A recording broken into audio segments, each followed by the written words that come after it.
चलो guys viva bye wise देख लेते हैं, एक बार फास्ट क्विक रिवीजन कर लेते हैं। और इसमें जितने भी क्वेश्चन हैं 52 क्वेश्चन हैं, वन बाय वन करके मैं रीड कर रहा हूँ और साथ में उसको एक्सप्लेन भी कर दे रहा हूँ। तो फर्स्ट क्वेश्चन है, what are the ohmic and non ohmic resistance.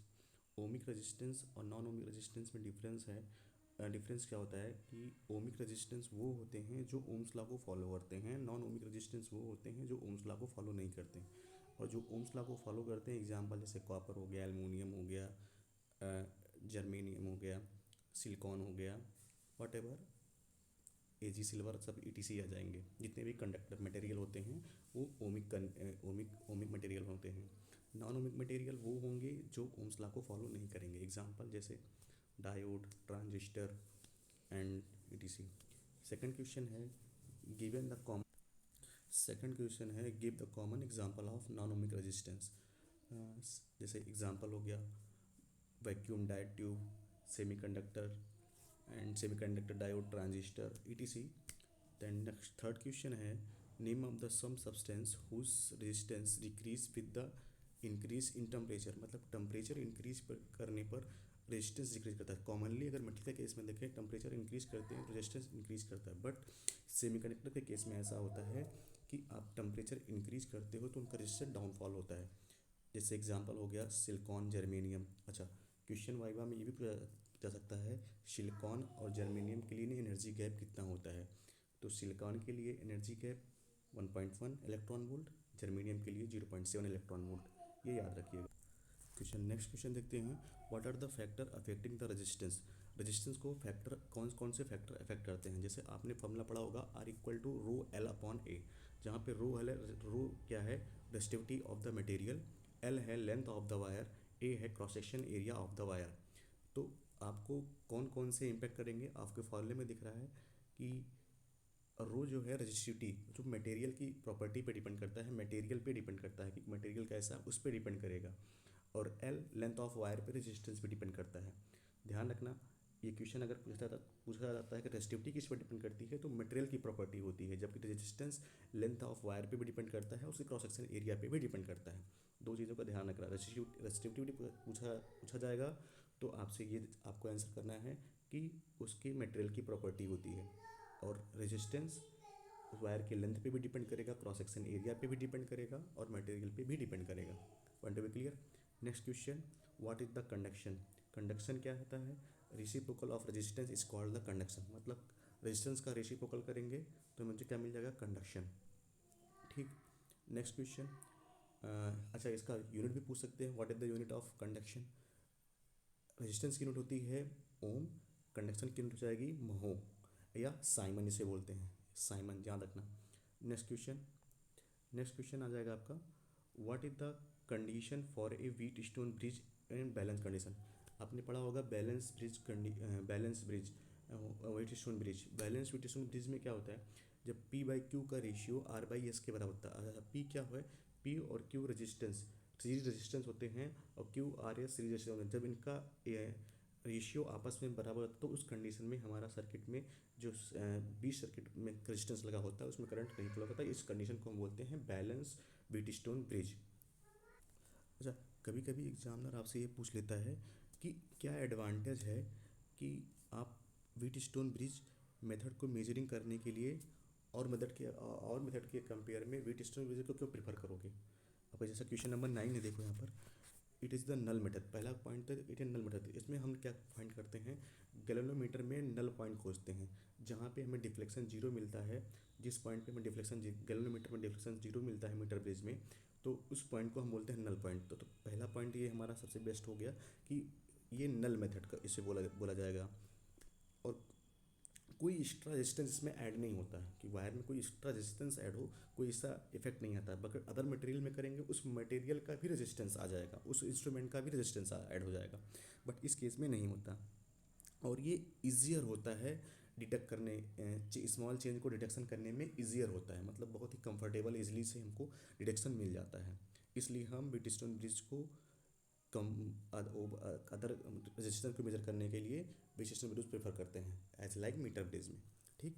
Next question है what is the galvanometer. Galvanometer एक प्रकार की डिवाइस है, इंस्ट्रूमेंट है, जो कि डिटेक्ट करने या फैब्रिक इलेक्ट्रिक करंट को डिटेक्ट करने में काम आता है। सर्किट में करंट को डिटेक्ट करने में काम आता है, ध्यान रखना है, सर्किट में करंट को डिटेक्ट करने में काम आता है और small amount of current measurement करता है, small amount of current measure करता है, ध्यान रखना। आपसे डिफरेंस पूछा जाता है गैल्वेनोमीटर और एमीटर में डिफरेंस क्या होता है। एमीटर करंट का मेजरमेंट करता है, लार्ज करंट का। Galvanometer small amount of current का मेजरमेंट करता है। Next question, why is the scale of galvanometer has zero in the middle. आपसे क्वेश्चन नंबर 11 पूछ रहा है a needle at zero in the middle can be deflect on the both side. मतलब zero इसलिए show कर सकते हैं क्योंकि डिफ्लेक्शन बोथ साइड हो सकता है, हमारा right hand side and left hand side, जैसा आपने लैब में देखा होगा। क्वेश्चन नंबर नेक्स्ट करते हैं, do you V positive and negative terminal से गैल्वेनोमीटर। आपसे पूछ सकते हैं गैल्वेनोमीटर में क्या पॉजिटिव और नेगेटिव टर्मिनल होते हैं, तो नहीं, ऐसा कोई पॉजिटिव और नेगेटिव टर्मिनल गैल्वेनोमीटर में नहीं होता है। केवल पॉइंटर का डिफ्लेक्शन, अगर आपने वायर को कनेक्ट करके रखा है लेफ्ट से राइट में और वायर को इंटरचेंज कर दोगे, अगर फर्स्ट टाइम में डिफ्लेक्शन राइट साइड हो रहा था तो सेकेंड टाइम में डिफ्लेक्शन लेफ्ट साइड होने लगेगा, उसमें कोई पॉजिटिव और नेगेटिव टर्मिनल नहीं होता है। Clear, point to be clear. Next question, question number 13, what is the why the division of galvanometer scale are equally scored.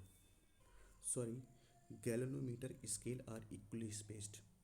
आपसे ये पूछा जा रहा है why the division of galvanometer scale are equally spaced. Question number 13।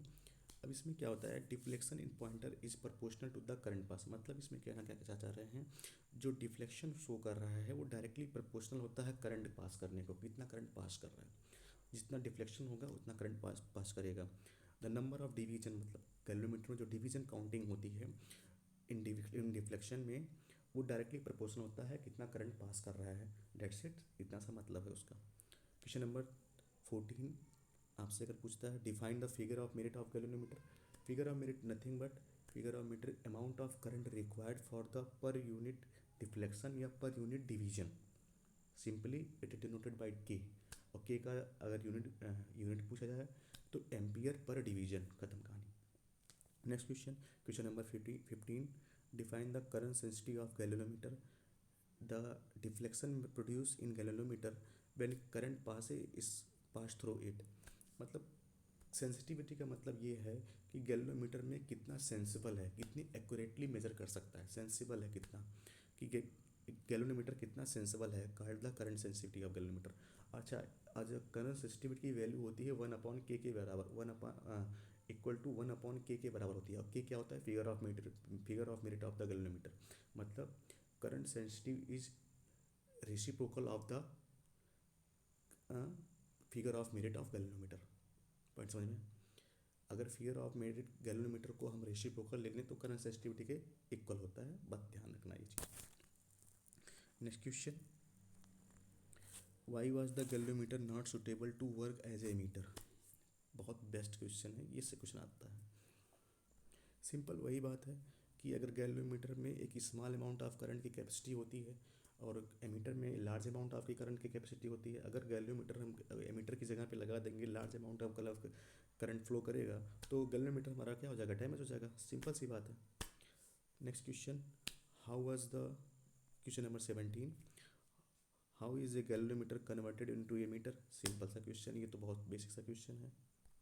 Shunting करते हैं, एक low resistance को हम क्या करेंगे, गैल्वेनोमीटर के पैरेलल में संट करते हैं, उसी को हम, इस प्रोसेस को हम क्या बोलते हैं, संटिंग करना।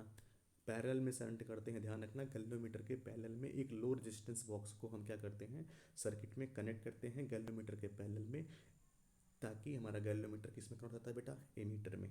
Dates clear. Next question, question number 19, can be increase और decrease the range of a voltmeter. Obvious सी बात है, V equal to I R होता है। अगर आर रेजिस्टेंस बढ़ाएंगे किसी भी सर्किट में तो उसका वोल्टमीटर बढ़ जाएगा, वोल्टेज की वैल्यू बढ़ जाएगी, सिंपल सी बात है। आंसर इसमें क्या लिखा है, yes the range of voltmeter can be increase by the connecting a suitable high resistance in series. अगर सीरीज में हम हाई रेजिस्टेंस कनेक्ट करेंगे सर्किट में तो हमारे वोल्टमीटर की रीडिंग क्या होगी, इंक्रीज कर जाएगी। वाइस वर्सा इसका उल्टा देख लें, पैरेलल में अगर हम रेजिस्टेंस को इंक्रीज करेंगे तो हमारा पैरेलल में अगर हम रेजिस्टेंस लगाते हैं तो रेजिस्टेंस की जो एक्यूरेट वैल्यू होती है वो रिड्यूस हो जाती है, 1/R1 के फॉर्म में आती है। तो हमारा वोल्टेज भी डिक्रीज हो जाएगा। डेट्स इट, खत्म, सिंपल सा क्वेश्चन है। Next question 20 number question. Next question, can we increase या decrease range of ammeter. Obvious बात, इसमें भी वही। अच्छा, इस क्वेश्चन में एक लॉजिक है। एक एमीटर को हम इंक्रीज तो कर सकते हैं बट डिक्रीज नहीं कर सकते, क्योंकि शंट रेजिस्टेंस हमारा क्या हो जाता है, नेगेटिव हो जाता है। जैसे इसमें आंसर गिवन है, we can increase the range but can not decrease the range of ammeter because for the value of shunt resistance becomes negative which can not be possible. Simple सी बात है कि हम रेजिस्टेंस को increase करेंगे तो current increase हो जाएगा, ऑब्वियस सी बात, करंट डिक्रीज हो जाएगा। क्वेश्चन नंबर नेक्स्ट देखते हैं, can a moving coil galvanometer be use to detect an AC circuit, give the reason. अरे भैया, गैल्वेनोमीटर जो मेज़र करता है वो एवरेज वैल्यू को मेज़र करता है। एसी करंट की एवरेज वैल्यू कितनी होती है, जीरो होती है। That's it, can not use for the galvanometer for the AC circuit. AC circuit में हम गैल्वेनोमीटर यूज नहीं कर सकते because of galvanometer average value of current measure करता है, और एवरेज वैल्यू ऑफ करंट एक पीरियोडिक के लिए, एसी करंट के लिए क्या होती है, जीरो होती है। डेट्स इट, क्वेश्चन का आंसर भी यही लिखा है। क्वेश्चन का आंसर क्या लिखा है, देख लो, पढ़ लो क्या लिखा है। It can not be use to detect AC in the circuit since it measure the average value of current which is zero over a cycle. Simple सा। Next question, why is the instrument call a sonometer. सोनो का मतलब होता है sound. सोनो का मतलब simple सा word है sound. Sonometer instrument, just wise हम इसे सिंपल सा डेट्स वाइज से सोनोमीटर बोलते हैं, क्योंकि सोनो का मतलब होता है साउंड से, और जो हम मेज़र कर रहे हैं उसमें फ्रीक्वेंसी का मेजरमेंट करते हैं सोनोमीटर डिवाइस में, तो इसका फिलहाल यूज इसलिए इसको सोनोमीटर कहा जाता है। ये इस क्वेश्चन आपका है। Give expression RMS value of AC. अरे भाई, तो सिंपल सा फॉर्मूला है, RMS value of AC current, voltage के केस में बोलो या करंट के केस में बोलो, मीन वैल्यू का 1/√2 होती है। सिंपल सी बात। अच्छा, 1/√2 की वैल्यू होती है 0.702। ठीक। अच्छा, एक क्वेश्चन बहुत ही इंपॉर्टेंट है, why does DC ripple. DC ripple क्यों करता है और एसी अट्रैक्ट क्यों करता है। डीसी रिपल क्यों करता है, डीसी में कोई पॉजिटिव चार्ज, अगर पॉजिटिव चार्ज है तो पॉजिटिव चार्ज ही रहता है कॉन्टीन्यूअस। अब जैसे भी कोई बॉडी डीसी करंट किसी भी वायर में फ्लो कर रहा है तो उसमें पॉजिटिव चार्ज ही कॉन्टीन्यूअस फ्लो करेगा, वो नेगेटिव नहीं होगा। डीसी करंट नेगेटिव नहीं होता है, एक स्टेडी करंट होता है, एक कॉन्टीन्यूअस फ्लो कर रहा है, तो उसमें नेगेटिव होने का चांस नहीं है। तो पोलैरिटी क्या हो जाएगी दोनों की। अगर मान लो किसी व्यक्ति ने डीसी करंट को टच किया तो पोलैरिटी दोनों की सेम हो जाएगी, और सेम होने के कारण, पोलैरिटी सेम होने के कारण वहाँ पे क्या हो जाएगा, रिपल्सन हो जाएगा। बट एसी के केस में क्या होता है, एसी के केस में क्या होगा, एसी के केस में पोलैरिटी एक टाइम पे चेंज होती है, पॉजिटिव से नेगेटिव जाता है, साइकिल बनता है एसी का। एसी में एक बार पॉजिटिव एक बार नेगेटिव, तो पोलैरिटी चेंज होती रहती है कॉन्टीन्यूअस। इसलिए जब पोलैरिटी चेंज होती रहती है तो नेगेटिव नेगेटिव नेगेटिव पॉजिटिव क्या होता है, अट्रैक्शन होता है। डेट्स इट, खत्म। फिर नेक्स्ट क्वेश्चन,